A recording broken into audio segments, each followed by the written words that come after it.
കൂട്ടുകാരി, ഇതാ ഞാൻ ഒരു കുഞ്ഞു കണക്കുമായി വീണ്ടും വന്നു. കൂട്ടുകാരി, അപ്പൊ നമുക്ക് ചോദ്യത്തിലേക്ക് കടക്കാം. 1 is added to 3 times of a number gives 100.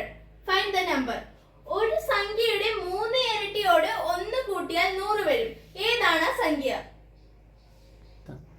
നമുക്ക് നോക്കാം. അപ്പൊ നമുക്ക് ഈ സംഖ്യ എന്ന് പറയുന്നത് let the number is equal to x എന്ന് നമുക്ക് പറയാം. അപ്പൊ 3 ഇരട്ടി എന്ന് പറഞ്ഞാൽ അത് 3x plus 1 is equal to 100. 3x is equal to 100 minus 1. Plus equal സൈനിന് ഇപ്പുറത്ത് വരുമ്പോൾ മൈനസ് ആവുമെന്നും മൈനസ് പ്ലസ് ആവുമെന്നും ഡിവൈഡ് ഇൻറ്റു ആവുമെന്നും ഇൻറ്റു ഡിവൈഡ് ആവുമെന്നും കൂട്ടുകാർക്ക് അറിയാമല്ലോ. കൂട്ടുകാർ ഇത് എപ്പോഴും മനസ്സിൽ സൂക്ഷിക്കുക.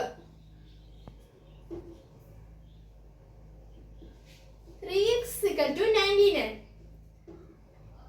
x is equal to ഈ 3 into x 3x എന്ന് പറഞ്ഞാൽ 3 into x ആണെന്ന് നിങ്ങൾക്ക് അറിയാമല്ലോ. അപ്പോൾ 3 into x into ഇപ്പുറത്ത് വരുമ്പോൾ ഡിവൈഡ് ആവും. 99 divided by 3. x is equal to 33. അപ്പോൾ ആ നമ്പർ ഏതാണെന്ന് വെച്ചാൽ 33 ആണ്. വീണ്ടും അടുത്ത കണക്കുമായി അടുത്ത വീഡിയോയിൽ